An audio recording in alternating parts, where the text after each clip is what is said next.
Paano i-explain kung ano ang OLA sa hindi nag-OLA? Hi guys, maiiba tayo ngayon kaysa nakasanayan yung format dahil pag-uusapan natin syempre yung OLA. You will hear both sides from someone na nag-OLA at someone na hindi nag-OLA. Meron bang ganun?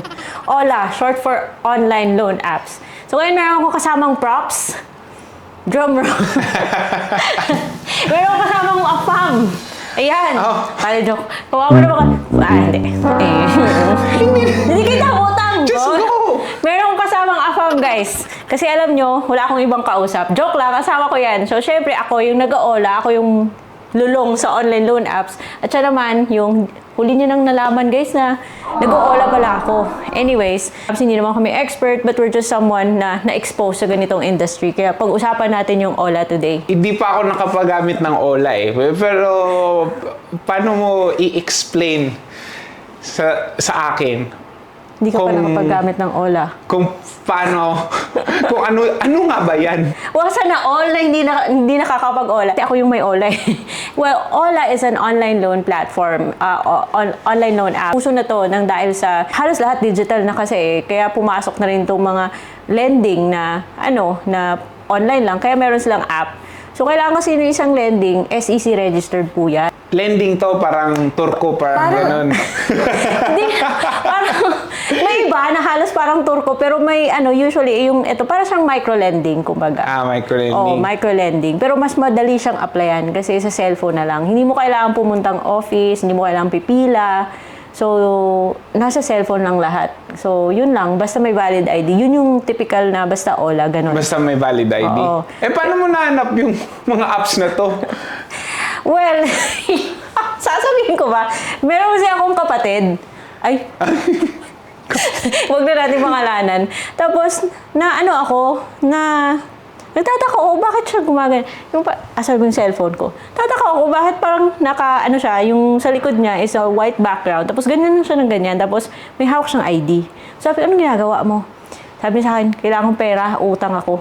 Sabi niya, ginawa kitang reference. Pag may tumawag, deadmahin mo lang. Sabi niya sa akin, Atomic Credit dati. Oo. So, sabi ko, wow, instant ba? Sabi niya, bakit deadmahin ba? Paano pag tumawag, hindi ma-approve parang gano'n? Wala, hindi naman sila reference yan? Reference ka kung sakaling hindi na makabayad yung may utang. Pero hindi kasi sila nagsa-spot check, nag-check at that time eh. So pag mag-apply, okay lang na hindi sagutin? Yun yung sabi niya sa akin. So, tinry ko rin kasi na-curious ako, automatic, 2,000 kaagad. Kaso may may kaltas. Pero yung babayaran mo after 14 or 7 days was 2,000. Pero pagkatapos mo magbayad, mag-i-increase siya. Okay. So, syempre, ikaw naman, ma-excite ka kasi nag-i-increase. Kukunin mo. Sayang yung 2,000 na binayad mo. Tapos nag-offer sila ng 3,000.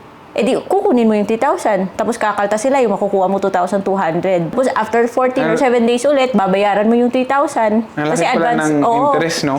Pag bayad mo ng 3,000, makikita mo increase siya. Nagiging 4,000.